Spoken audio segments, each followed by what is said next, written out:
Good afternoon, everyone, and thank you very much for joining us for this event on the meaning of the Iranian elections. I'm delighted truly to welcome two guests with us today. First, a guest to Brookings, Maziar Bahari, who is a journalist and the founder of IranWire. He's an award-winning filmmaker, has made numerous films, and as I said, founded a very important website, IranWire, that has provided invaluable information on Iran from a whole wide network of journalists and others. He is a Canadian Iranian journalist, currently speaking to us from England, from Britain, and waiting for the match, of course, between England and the Netherlands. I will not speak to who anyone else is rooting for. Maziar, thank you very much for joining us again at Brookings. I'll say it's not the first time, and we're always very much delighted to have you here. I'm also delighted to be joined by Suzanne Maloney, our Vice President for Foreign Policy, and also a Senior Fellow in Foreign Policy who specializes on Iran. Dr. Maloney has advised both Democratic and Republican administrations in the State Department and in other capacities, and has published more than one book on issues of Iran, the Iranian economy, Iranian foreign policy, and its history, and is really one of the most important voices in the United States on Iran and U.S. policy towards it. So without further ado, Maziar, if I could turn to you and just ask us to bring us up to speed. Where are we? What happened? Who won? Why? What does this mean for us right now? So on May 19th, former President Raisi died in a helicopter crash, and he was a conservative, he was a hardliner, and he was a murderer. He committed atrocities in 1988, and he was a judge before that, after that. And as a president who was elected in 2020, he was quite inefficient as well. So from what we're hearing from Iran, from different officials, from different former officials, there was a sigh of relief in Iran that Raisi is not there anymore. It's not nice to talk about the dead like that, but unfortunately, that was the feeling. So Iranian leader, supreme leader, Ayatollah Ali Khamenei and his cohorts and the people within the Iranian administration, they were thinking about the election because it had to happen within 50 days after the president's death. So there were a lot of people, there were many people who were jockeying to be the next president of Iran, including former President Mahmoud Ahmadinejad, former Speaker of the Parliament Ali Larijani, and several other prominent officials. I mean, when you look at the list of the officials who registered their candidacy, they were like the who is who of the Iranian politics. And then at the end of the day, six candidates were selected, most probably by Khamenei, by the Council of Guardians, which is in charge of that. But everyone knows that the Ayatollah Khamenei and his office debate has the final say in that. And one name was really surprising, Masoud Pezeshkian, who is a pro-reform parliamentarian. He was a minister of health about 20 years ago, and everyone was wondering, how could the supreme leader allow such thing? But when you look at it with the hindsight right now, it's not really surprising, because after 45 years of being in power, the Islamic Republic still seeks legitimacy, still wants to be a legitimate representative of Iran, even though there is an unelected supreme leader in power, even though most of the powers are in the hands of the unelected officials. It is still an Islamic republic. So they wanted to pretend that they are a republic. And after the disastrous and low number of turnout in the March 2024 parliamentary elections, Ayatollah Khamenei, most probably, and the people around him, they wanted more participation of people. And Masoud Pezeshkian, among all the different pro-reform, I would, some people say quote-unquote pro-reform, let's call him pro-reform, because he's a reformist within the Islamic Republic. He was elected, and people, most people didn't know him. Most people didn't know him in the first round of the elections. They voted for him. He had the highest votes and the most ideological person among those 6 people, Saeed Jalili. He had the second votes. They went to the second round, and last Friday, Pezeshkian had more than 16 million votes. Jalili had more than 13 million votes. And now we have a quote-unquote reformist president in power in Iran. What does that mean for the future of Iran? It means that someone like Jalili, who is even more conservative than Ayatollah Khamenei, is not in power. It also means that the president is not someone like Jalili or the Speaker of the Parliament, Ghalibaf, or Larijani, who've been in power for such a long time, and they have their own power base as president. So when Ayatollah Khamenei deals with Pezeshkian, he is mostly dealing Pezeshkian as an individual. He does not have a base that Khamenei has to be worried about. And most probably when they allowed him to run, they consider that fact that Pezeshkian is not someone with his own cabal like many other candidates who were running for president. And I think Ayatollah Khamenei will have an easy time dealing with Pezeshkian to a certain extent while he's alive. I mean, Ayatollah Khamenei is 85 years old. Who knows how long he's going to live? But Pezeshkian kept on repeating his allegiance to him during the television debates and said that, I'm going to work within the framework designed by the supreme leader. So I think that Ayatollah Khamenei will have a relatively easy time dealing with Pezeshkian. One mistake that some people make is to compare Pezeshkian with Mohammad Khatami, the other reformist president who was elected in 1997. Why it's a mistake? Because 1997 was only 8 years after Khamenei became the supreme leader. He was new to the job relatively. He did not have the base that he has now. He did not have his network. And also, Khatami was one of the original revolutionaries, and Khatami was supported by many original revolutionaries, the acolytes of Ayatollah Khomeini. Pezeshkian does not have that base, and at the same time, Khamenei is a much stronger supreme leader in 2024 than 1997. Thank you so much. Suzanne, why don't we pick up there? And could you tell us a little bit about Pezeshkian? Who is he? How much is he of the system? How much of a reformer is he? Tell us just a little bit about this character, because he's not been one of the gallery of names that at least we in Washington have been following in recent years. Thanks, Natan, and it's really just great to be here with you and with Maziar, and I would wholeheartedly endorse everything that Maziar just said in terms of his own analysis of the election and its significance. But let me backtrack a little and talk a little bit about Pezeshkian, the individual. He was the oldest candidate in the race, which I think was also probably a comforting factor for the supreme leader and the rest of the power structure.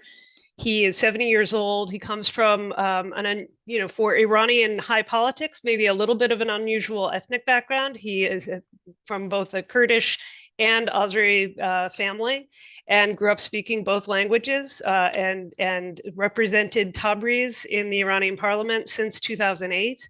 He served as deputy and then health minister during the Khatami reformist presidency, and in that role, he at times took on important missions on behalf of the government. For example, he was part of the team that was dispatched to Bam after the catastrophic earthquake there, in his role as health minister. And so he had been trusted with, I think, significant responsibility, but he was never part of the kind of insider highest level of the inner circles of the Islamic Republic's corridors of power. He turned up in many other interesting moments for the Islamic Republic, in part because of his background. He was trained as a heart surgeon, and so both that and his service as health minister gave him a bit of a technocratic expertise in terms of engaging. But I think what is most interesting is that he, at various points in time, had put his name forward as a potential presidential candidate. As Maziar explained, Iranian elections are subject to a certain degree of stage management by the regime itself. And so applicants for all elected positions, but particularly the office of the presidency, are heavily vetted by a small group of a small clerical body that is primarily controlled by the supreme leader. Pezeshkian had put his name forward in 2013 as a candidate, but later withdrew before he was in fact judged worthy or not to run in that race. He withdrew his name at that time in favor of then former President Hashemi Rafsanjani, who was in fact disqualified. That was the election that produced Hassan Rouhani as president and eventually enabled the intense negotiations that led to the 2015 nuclear deal between Iran and the major world powers. Pezeshkian, as Maziar said, attempted to run again in 2021 when the former president, the president who died in the May helicopter crash, was elected, and he was not permitted to run. So he was not considered someone who was suitable for the regime, and another person with some at least reformist background and tendencies was permitted to run, but failed to gain any traction whatsoever. And so there really was no, I think, presumption going into this race when we saw the 6 candidates who were in fact permitted to run in 2024, that Pezeshkian would be able to create a bit of a groundswell around him. He was largely unknown to the wider public. He was someone who I think had the capacity to be charismatic on the campaign trail, but he really was not, sort of a firebrand politician. He's not someone who naturally, I think, just brought people to him the way that, say, a Mohammad Khatami managed to do in 1997. And so it was really, there were no guarantees that he was going to be elected. I think that, to me, is a big difference between this poll and perhaps the 2013 election that led to Rouhani's presidency. There, it was very clear that the system was trying to engineer a course correction and create the opportunity to bring to fruition the negotiations that had started behind the scenes with back-channel discussions between American diplomats and Iranian counterparts in Oman in the years prior to that election. This time around, as Maziar said, no one anticipated that there would be an election, and it was pulled together very, very quickly under somewhat unusual circumstances. Iran has lost senior leaders in the past, but not recently, and not quite as surprisingly as the plane crash the helicopter crash that killed Raisi. And so I think it was very much an improvisational election in many respects, because there were 2 other candidates at least who I think were considered possibilities in terms of where the regime would put its own influence and direct its own supporters. Maziar talked about Saeed Jalili, who was the candidate who made it to the runoff with Pezeshkian, whom he defeated last week. But there was another candidate as well, Mohammad Ghalibaf, the Speaker of the Parliament, who's held senior positions in the security bureaucracy, as head of the law enforcement forces, and other important positions. And he was in many ways trying to position himself potentially as a new Rafsanjani, someone who might in fact be able to be a strong man who could negotiate with the West, but still keep the Islamic Republic intact. And so I think, the dynamics were very much uncertain as we went into the first round, and even as we went into the second round, because I think there were many of us who presumed that the regime might in fact push the outcome in its own favor, as they did presumably in 2009 with the very disputed re-election of Mahmoud Ahmadinejad as president, which Maziar knows very well because he was covering it at the time and later detained as a result of that coverage. One other thing that I have to add, Natan, is that Pezeshkian's sympathetic attitude of Iranian people to Pezeshkian really surprised everyone. His personal story really surprised everyone, that he managed to share it with people. The fact that he lost his wife 30 years ago and he raised 3 children on his own. And I talked to some friends and relatives in Iran, and people who are not political. They just liked him because of that fact. And the other thing that I've been talking to some Iranians about is the fact that they think he's not a corrupt person. Every character that you saw who was running for president has some sort of corrupt background, especially Ghalibaf that Suzanne mentioned. But Pezeshkian, there is no controversy about him. So he has that aura of cleanness in the land of, in the island of cleanness in a sea of dirt, corruption in Iran. And the other thing that the Iranians, many Iranians that I talk to like about him is this sense of justice, that he is fair, that he wants fairness for different people. He wants, or at least, I'm not saying that he's not corrupt. I'm not saying that he's fair, but this is the image that he's portraying of himself. Because I think more than economic prosperity, more than democracy, Iranians are really seeking justice.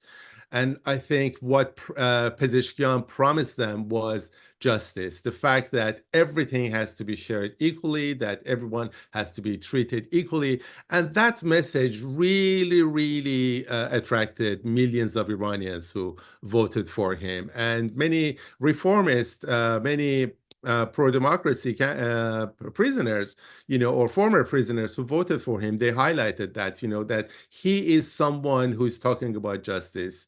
And that is very important in any kind of consideration of Iranian politics and what Iranians want. They want justice more than anything else. Thanks so much. So I'm going to get back to the very important questions, I think, of what this says societally about Iran, but I'd like to turn now to foreign policy, which of course is something that many of us here are watching very closely. And the underlying question, I suppose, is how much does this matter? So Suzanne, I wonder if you tell us a little bit about the regional kind of approach and regional activity of Iran through its various bodies, and how much does the president actually affect this? Will this change much in terms of Iranian activity throughout the Middle East?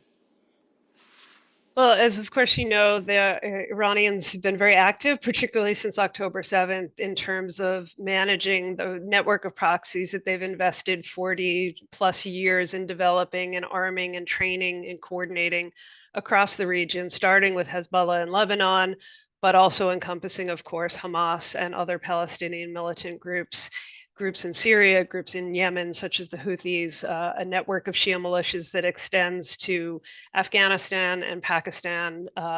And this is a major element of Iran's strategic depth. It has been an investment, as I said, for decades, and it has been deployed in a way that has been incredibly destabilizing over many, many years, particularly in the aftermath of the US invasion of Iraq in 2003. But especially since the October 7th attacks, and Iran has used this network of proxies really to make itself felt and its power felt across the region in a way that, for the most part, with the exception of the exchange of fire in April, Iran itself has not suffered the direct retaliation for. And so, this question of what happens with Iran's regional power projection, I think, is a very important one, as is the question of Iran's nuclear program, which has continued to expand, especially since the decision in 2018 by the Trump administration to withdraw US participation from that deal. The Iranians began ramping back up their nuclear program in 2019, and today are closer than they ever have been to nuclear weapons capability, with a significant stockpile of both low and more highly enriched uranium, and significant advances in the technological level of the program as a whole.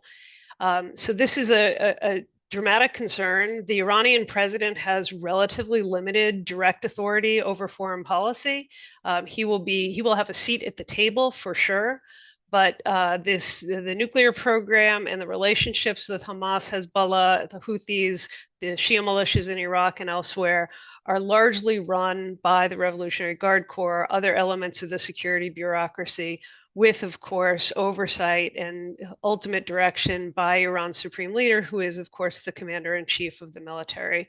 That all of this is to say that there should be no expectation that the kind of change in the ideological approach to some extent in the presidency. Raisi was a very, very hardline figure, as Maziar said. He had a very bloody past and was responsible not just for the deaths of thousands, but also for the imprisonment and repression of millions of Iranians.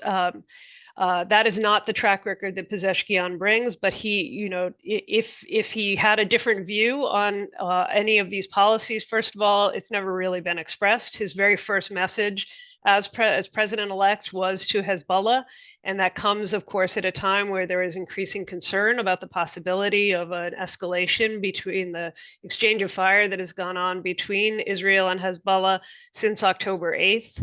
And so it was a very deliberate message to show continuity in Iran's policies. But I think there's also the possibility that, Pezeshkian campaigned on the need for Iran to have a different relationship with the world. He will be surrounded by figures, including the former foreign minister, Mohammad Javad Zarif, who campaigned in almost an antic way on behalf of Pezeshkian, who are well known to the West, who have extensive ties and relationships, and will almost certainly look for ways to enhance communications, particularly between Washington and Tehran.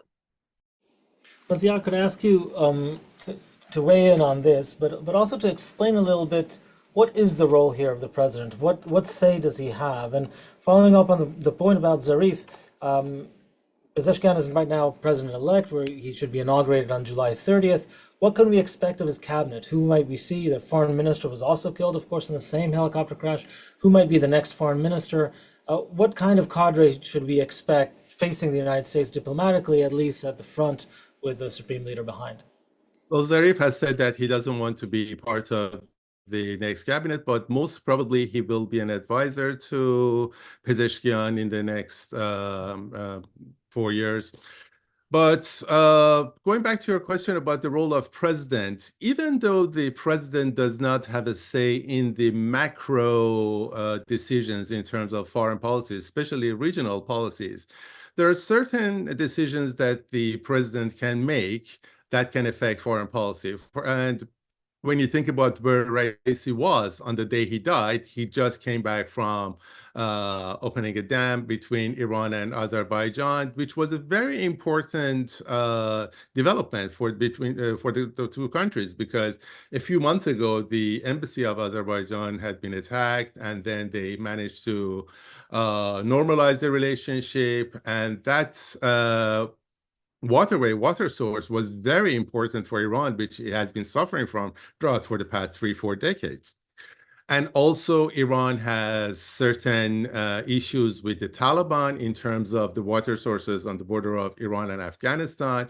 So Khamenei is not going to be involved in those kind of negotiations, but at the same time, it will affect foreign policy, and it's not only going to affect the diplomatic relationship between Iran and Azerbaijan or Iran and Afghanistan. It's going to affect many other countries in the region. And the other thing that the president can do that can affect foreign policy are the contracts that are going to give to different organizations, especially Revolutionary Guards, which part of the Revolutionary Guards that can be carried out for the industrial projects. One thing that we have to understand is that the Revolutionary Guards, it's not a monolith. And it's not also only a military force. It has many industries, it has many companies, it has many universities, and in many cases, they have different interests. The Revolutionary Guards in one province may vie for the same contract, and they compete for the same contract with another Revolutionary Guards in another province. So it's very important for Pezeshkian to understand which part of the Revolutionary Guards he has to deal with, which parts of the Revolutionary Guards he has to give the contracts to. And again, going back to the fact that we say that he's a clean person, uncorrupt person, he cannot be, a clean and uncorrupt person in a country where it's run by corruption. So he will be corrupt one way or another, and I think that will affect many, many issues, both domestically and regionally. And in terms of the power of the president has maybe about 10% of the executive power. That's according to the Iranian constitution, but Khamenei, the supreme leader, is 85 years old. from what we hear, he's quite paranoid, and the people around him, they're quite paranoid as well. There is no roadmap to what happens after Khamenei's death. So it's very important to have different people in the room with Khamenei, or as he, people get older and people, they have to, they sometimes they have to rely on others for judgment. So it's very important to have either conservatives in the room with Khamenei or the reformists in the room with Khamenei. So we may not be able to see the immediate effect of Pezeshkian and the people around him on foreign policy or domestic policy in the next couple of years. But eventually, as Khamenei is getting older and as they're going to compete for more power, they're going to determine both foreign policy and domestic policy. Pezeshkian's main obstacle at the moment is the parliament, which has a high number of hardline MPs, and it's a very conservative parliament, but at the same time, it's a very divided parliament. But whoever he's going to introduce as minister has to be ratified by the parliament, and he will have a very, very tough time in the next few months dealing with the parliament. Thanks. Could I touch, the other major issue, of course, that Suzanne, you already mentioned, but the JCPOA, the Joint Comprehensive Plan of Action, and the nuclear negotiations. We've seen throughout the Biden administration an attempt by Washington to return to some kind of diplomatic understanding, either to the JCPOA in full or to a less for less kind of approach. And one might expect, if there was another Democratic administration, another attempt to return to diplomacy. Where do things stand on that in terms of the Iranian leadership? Will Pezeshkian have any influence on this? But also, regardless, where do the Iranians stand? I'll note, for example, that throughout these years since the U.S. withdrew from the JCPOA, there have not been any direct negotiations. The Iranians have refused to sit in the same room as the Americans, and negotiations have been through intermediaries, Europeans or others. Is there any indication that that might be changing? Suzanne, or Maziar, please go ahead. Well, one of the things that all the candidates were talking about was that I am the president that can deal with Trump. It seems that it's predetermined for them that Trump is going to win the November election in Iran for many people, especially those 6 candidates.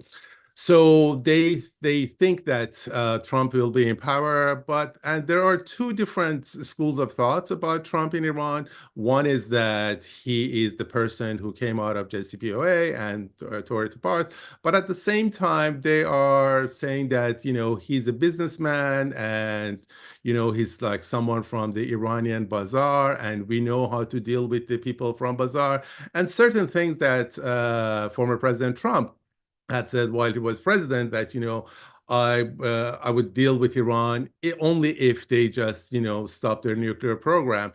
That gives some hope to some people within the Iranian establishment. But JCPOA did not, Suzanne may correct me, but I don't think that JCPOA was a result of Rouhani administration's effort. The negotiations started during the Ahmadinejad's presidency. And it started with the green light by the Supreme Leader Ayatollah Khamenei, and he did not do it out of the goodness of his heart. He did that because the economy was in ruins. And when you think about the Iranian economy, it's even in more ruins right now than in 2013-14 when Rouhani came to power. So I think there is a possibility that the new administration, the Pezeshkian administration, will make some overtures to the U.S. administration, and they are going to be, they will be, of course, not publicly. They will continue talking about the great Satan and the little Satan, etc. But in the, behind the scenes, they're going to offer certain compromises to with the US administration. And also when you think about the Iranian attacks against US interests, we haven't seen that many attacks against US interests in recent months. So something must be going on in the background that I don't know about. And if you guys know about that, you can enlighten us. Suzanne, enlighten us.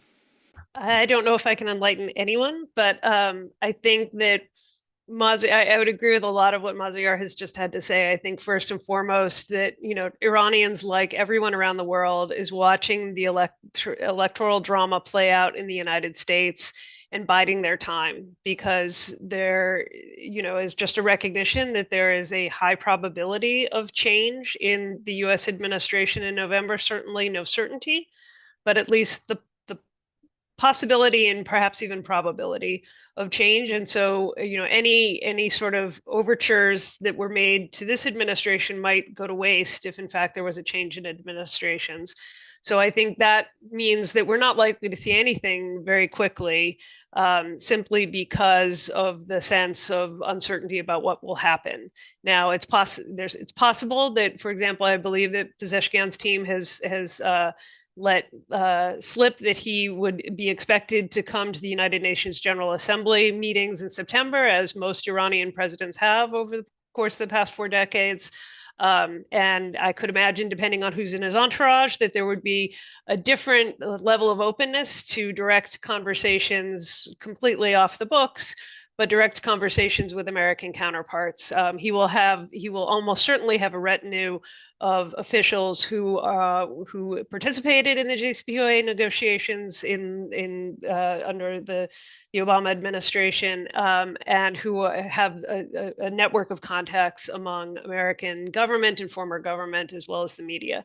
So I think that we could expect that kind of engagement, but I think until we see what happens in November here in Washington and around the United States, it's just not a good bet to make in terms of investing in trying to open anything up.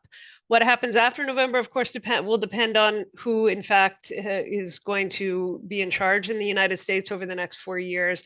As Maziar said, there's a certain cynicism, I think, among many Iranians about the Trump administration. He was obviously incredibly disruptive for what had been expected to be a kind of smooth sailing around the implementation of the nuclear deal, at least from the United States side. And that had catastrophic consequences for Iran's economic fortunes, hundreds of billions of dollars, if Iranian officials themselves are to be believed, in terms of the cost imposed to Iran by the imposition of maximum pressure from the US starting in 2018. I would say, in my engagement with former Trump officials, I think they take great pride in that and are in fact hoping that they can repeat it, because they believe that that kind of pressure is what is necessary to, in fact, extract the kind of concessions that should have been, in their view, undertaken in the original nuclear deal, and are even more necessary today because of the advancement in Iran's nuclear program. And so I think we would see an effort to ensure that Iran was no longer exporting, upwards of 1.5 and even higher million barrels a day of oil, primarily to China, and primarily using either smuggling or illicit channels to try to get it there. So they would look for ways to reimpose that maximum pressure. It would, of course, increase the friction between Washington and Beijing. That might not be a bad side effect from the perspective of those who might be in the second Trump administration. But the expectation would be also, I think, that there is an interest in getting to a different deal. And that was what former President Trump said while he was in the White House. It is what other officials have said since that time. And I think that's something that the Iranians believe they can work with. It's not clear that it would be as well-informed a negotiating team as the Obama administration put together. The Iranians have made such significant advances. I think they're have no intention of moving backward. They have no intention of extending the timeline on any of the restrictions, many of which have already are close to expiring or have begun to expire. And so there may be many in Iran who think that if they could get a new nuclear deal with the Trump administration, it might be even a better deal for them in terms of what they were asked to concede. and what they in fact were able to preserve. I would say there's a different factor, which is that when Obama negotiated the Iran nuclear deal, it was purely on the nuclear issue. It didn't even obviously take into account Iran's extensive missile capabilities and exports around the region, and that was a major criticism of those. But I think in the post 10/7 environment, it will be very difficult to conceive of any kind of U.S.-Iran agreement, either bilaterally or with a larger contingent of negotiating partners, that doesn't address Iran's relationship with its proxies around the region. There's also the factor that the original deal was put together by the permanent 5 members of the UN Security Council, including Russia and China, plus Germany. It's hard to imagine that kind of a coalition coming together again. So I think there are, under almost any circumstances, huge detriments, huge obstacles to getting to any kind of a new nuclear agreement with Iran under almost any electoral outcome here in the United States. Thanks. I'd like to follow up, Maziar. One of you mentioned before, I think you mentioned the emphasis that Pezeshkian put on opening up to the world. But of course, the world is not one thing. And we've seen Iran in recent years come much closer to Russia with dramatic and quite important weapons exports from Iran to Russia. And Suzanne mentioned the growing and very important economic relationship in particular, with China that alleviates, to some degree at least, the sanctions placed upon it by the United States. How much of that might change, and how do Iranians in general, in the regime or elsewhere, view the world as we mentioned it before? Is it this choice between sort of the West and the East, for lack of a better term, or is it a more general kind of approach? Yeah, I think we've been talking about for 36 minutes, and we haven't talked about the majority of Iranians since the beginning. I think the majority of Iranians, the 50% who did not vote for Pezeshkian, they do not have any honeymoon period with him. And the 20%, 25% who voted for him, more than 25% who voted for him, they have a very limited honeymoon period for him. And whatever Pezeshkian does in terms of negotiating with the West, negotiating with China, they want to see tangible results in their lives. In 2013-14, the chasm between the public, the people, and the government was not as wide as it is now. The root causes of the problems that brought people to the streets in 2018, 2019, 2020, 2022 have not gone away yet. And there you will see more protests against policies of the government, sometimes maybe policies of the Pezeshkian's government. It might be at a national level, at a domestic level. And we cannot really foresee the intensity of those protests. And that will affect the Iranian foreign policy and economic policy. And at the same time, it's going to affect the Western attitude towards Iran because of the presence of a large Iranian diaspora in different Western countries, because the Iranian diaspora have become more prominent, more prosperous, more vocal in terms of politics in the West. So it will not be as easy for Iran to have a JCPOA deal that they had in 2013, 2014, even if the next Biden administration or Trump administration want to have that. As Suzanne said, the next deal with Iran will include its proxies in the region. It will include human rights situation inside Iran. And Pezeshkian has very, very limited power over this. And also, unfortunately, what I can foresee in the next few months is more human rights atrocities in Iran, because whenever a reformist government has to come to power in Iran, whether it was Khatami or Rouhani, the conservatives who are running the courts and the Revolutionary Guards, they have committed atrocities in order to teach the new government, the new quote-unquote reformist government, a lesson. Even now, even before Pezeshkian's inauguration, we see that many university teachers are being dismissed from, expelled from universities. We are going to see more persecution of the Baha'i minority. We will see more persecution of different political activists. A prominent female activist has been sentenced to death, and there will be a hunger strike for her tomorrow in Evin prison by other female prisoners.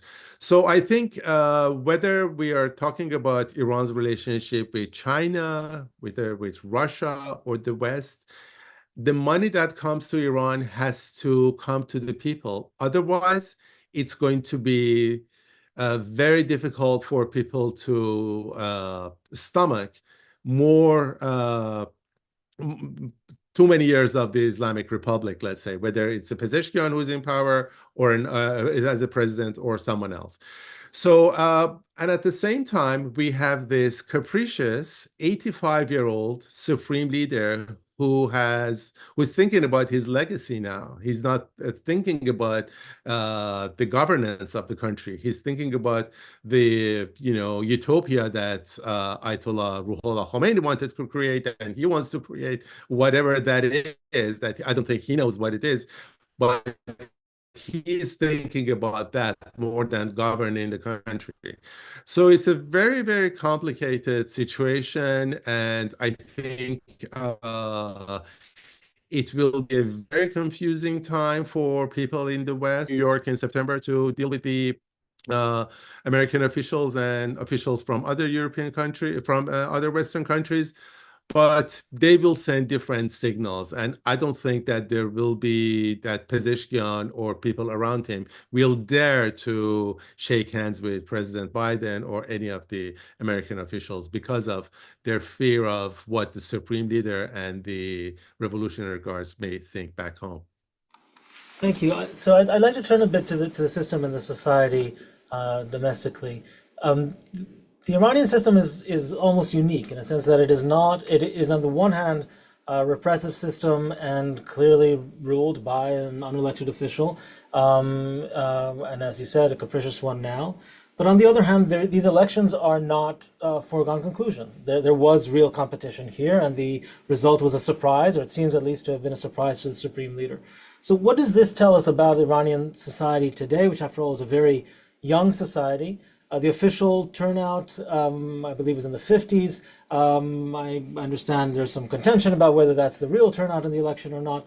But of course, all this on the background of recent years. I believe the last time you spoke with us, Maziar, was around the Mahsa Amini demonstrations in Iran, which really were very widespread and very dramatic.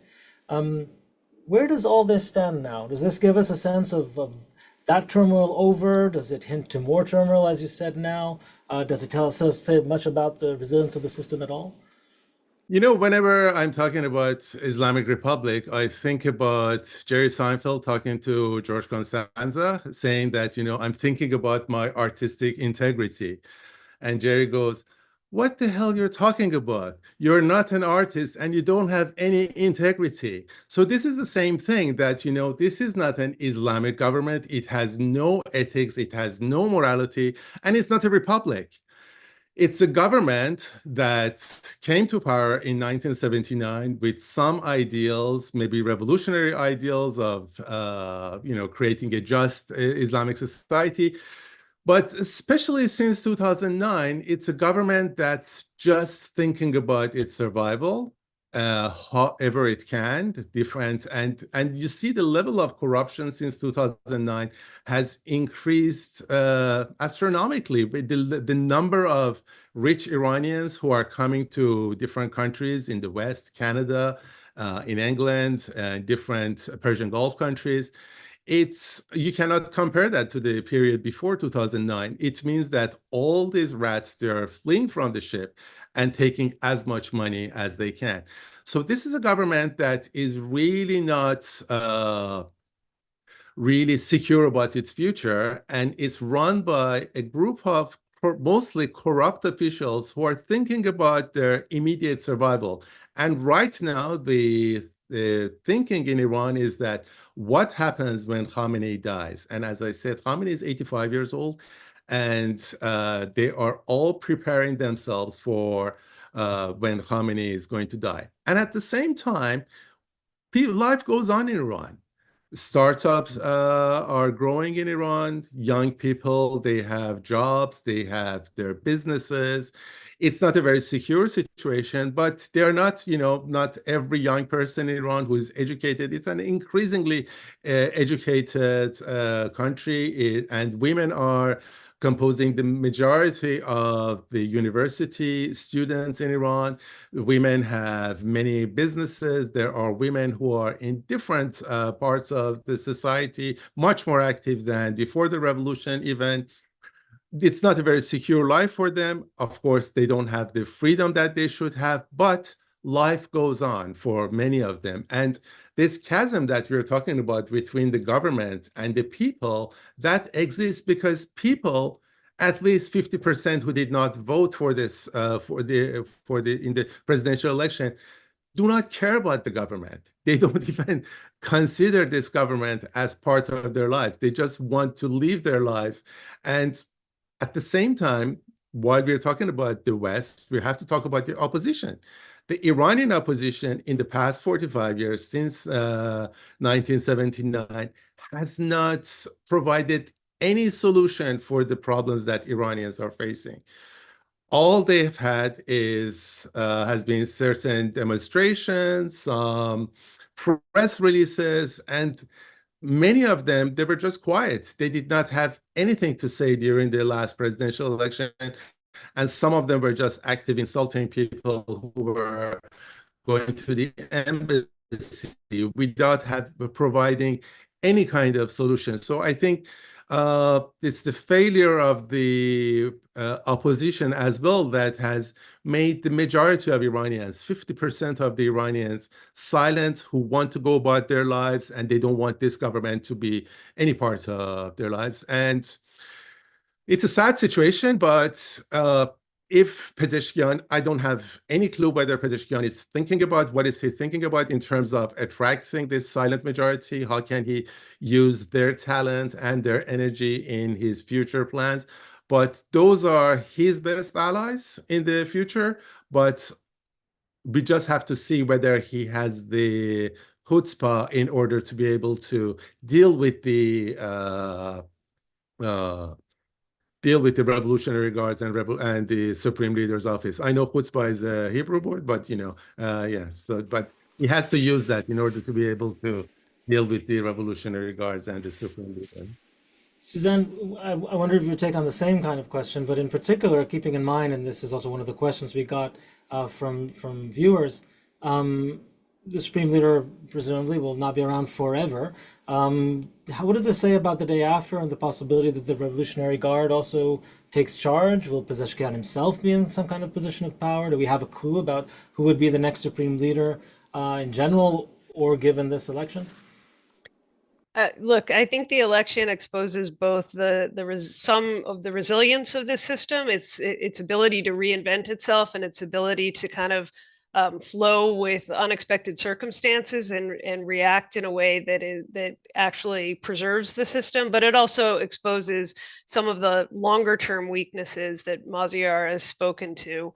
The fact that in the first round of the voting, only 40% of Iranians turned out, despite the fact that it is both an expectation and often, sort of a requirement for Iranians to vote. They have to turn in an identification card, and so it's often important that Iranians actually do. And so by not showing up, that's actually a fairly powerful protest movement, and I think it was understood very clearly as that the turnout was as low as it was historically, and in relative, not to the United States, of course, and to other Western governments, but relative to the way that the Iranian Islamic Republic has managed elections.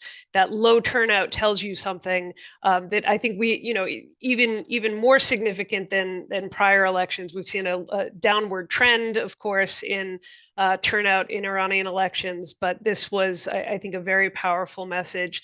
I think you also saw in terms of the way the vote broke in favor of somebody who was in fact speaking to a different approach than has been taken over the course of the past several years under Raisi, and certainly a different approach to what we hear articulated by Khamenei and some of the others, senior leaders.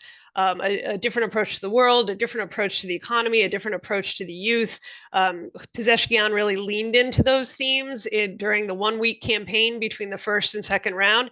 And in doing so, he was, ostensibly, if we believe the statistics, and of course there's reason to assume that there may be some manipulation, but he was able to bring out more voters to actually participate, number one, and he was able to essentially swing those other voters who had voted for other conservative candidates over to his side. And Jalili was not able to do that. And so I think we know now that the sort of, the base of the Islamic Republic is about 13 million out of more than 80 million people.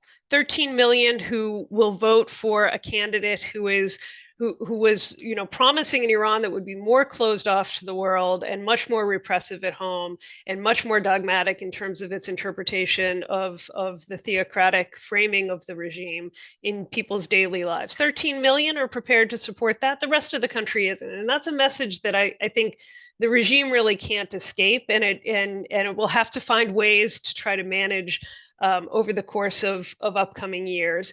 I think the other thing that's really interesting to me is that despite copious efforts to find not just a successor to the supreme leader, which is I want to get to, but really who is the second generation standard bearer for Ayatollah Khamenei. Forget who's actually empowered to succeed him, because that really does have a certain set of requirement. It has to be a cleric, but he hasn't been able to find a conservative political figure, someone who supports the original idea of Ayatollah Khomeini of a state in which the clerics would rule supreme, who actually is popular with the wider base of the Iranian people, whether it comes from the security bureaucracy like Ghalibaf, whether it comes from the clergy like Raisi.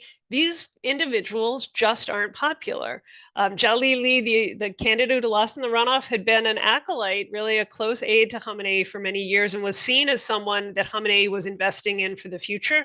13 million out of 80 are willing to vote for him. So to me, those are obvious failures and obviously show the fraying of the regime. But I think, the fact that there isn't really an alternative pathway, there doesn't appear to be a strategy, that in fact people are, if Pezeshkian could deliver on at least what the sort of broad themes that he campaigned around in terms of a better life for Iranians and more access to the internet and things like this, that Iranians seem to be prepared to invest their hopes in someone who can make their lives a little bit better, even if they can't change the system as a whole. I can't speak for any one person, certainly not for 80 million Iranians. I think that, if given a free choice at the ballot, we would see something very different than the system that exists today. But I also, it's astounding to me that despite the depth of dissatisfaction, despite the intensity of protests dating back, at least to 1999, and really in many ways since the founding of the state itself, that the state has found its way to navigate through these very deep economic, social, political, security crises and come out stronger in the end. And so I think, much as we would like to say this is a harbinger of regime change or a harbinger of some future better outcome, I don't see it. I do want to get to the question that the viewer posed to you, Natan, about who are the candidates to succeed Khamenei, and I really want to hear Maziar on this, because of course Raisi was one of the more prominent names that was bandied about. He was seen as someone that Khamenei who was assiduously trying to elevate into different positions, and as someone who could at least be a steady hand on the wheel. The only other name that gets frequent mention is that of Khamenei's son, Mojtaba, who has never really held a formal government position, so doesn't have that kind of administrative authority, doesn't have that popular legitimacy, is very tightly networked with the security bureaucracy, but also would create the impression of a kind of hereditary leadership, which of course the Islamic Republic was explicitly founded in opposition to. So I think that's very much an open question today. Yeah, thank you, Suzanne. I just want to emphasize the fact that the 13 million people that Suzanne mentioned, they are very active and they have a lot to lose if this system changes. So whereas the rest of the Iranians, the 67 million, they are, they can be silent, they can go about their own lives. These 13 million who voted for Jalili, they came to vote for him because they thought that he could solidify the system in a way too that it could protect their long-term interest. And some of them are revolutionary guards who have very lucrative contracts with the government, and they're very rich. And some of them are poor people who only live on the stipends provided to them by the Imam Khomeini's committee. Imam Khomeini's committee is a charity organization that has expanded since Ahmadinejad came to power in 2005, and it has millions of families under its protection now, and it's providing help to poor people. It provides stipends to people, and it's asking them to vote in the elections. So these 13 million, although there are not the majority of Iranians, they are very powerful. They are in positions of power, and they are also, many of them, they are willing to sacrifice their lives, as we saw in 2022 and we saw in 2019 for this Islamic Republic to protect them. So Pezeshkian has a very difficult time to deal with these 13 million people, and they are going to make his life hell in the next few months and few years, as much as they can. Thank you. We're about to finish. I wonder if I'll save the least fair question for last, which is, if, in a lightning round style, could you tell us how this actually should affect thinking among Western governments? Should this election really cause policy planning, be it in the UK or in Canada or the US, to think differently about Iranian policy? Or is this a detail? Is this something that, a detail in the Khamenei rule of Iran? Maziar, why don't we start with you, and Suzanne, you can speak to the US. I would say the main lesson for this election for different governments around the world and for different people around the world is that the 50% who did not vote in the election, and the more than 16 million people who voted for Pezeshkian, there are the best allies that the West and people around the world can have in Iran. So whatever they can in order to empower them, whether it is satellite internet, whether it is free flow of information, whether it is help in terms of medicine and medical equipment, etc., they deserve it. And they still believe in the fact that the West can help Iran, that they are westward looking. They are looking at, they want to communicate with the rest of the world. They are tired of being a pariah for the past, let's say, 40 years, 45 years or so. So they are the best allies. I think that is the main lesson. There are many other lessons, but I would say that is the main lesson that the Western governments, especially the American government, can have. I can't put it better than what Maziar just said. I will just add, though, the urgency which I think was underscored by the events of April 13th, the fact that the government of Iran, of whom the president is not the ultimate authority, was prepared to undertake an attack, for the first time directly in an attributable fashion against Israel for the first time in 45 years in a way that there was no guarantee of avoiding a full-fledged war between the two countries. I think that is a very, very worrisome indicator about the risk tolerance of the security bureaucracy as a whole, and it is why it is so important that even one voice who might be a bit more circumspect, and as Maziar said, efforts to help the Iranian people themselves to be able to express their will and their preferences for the future of their country are so important.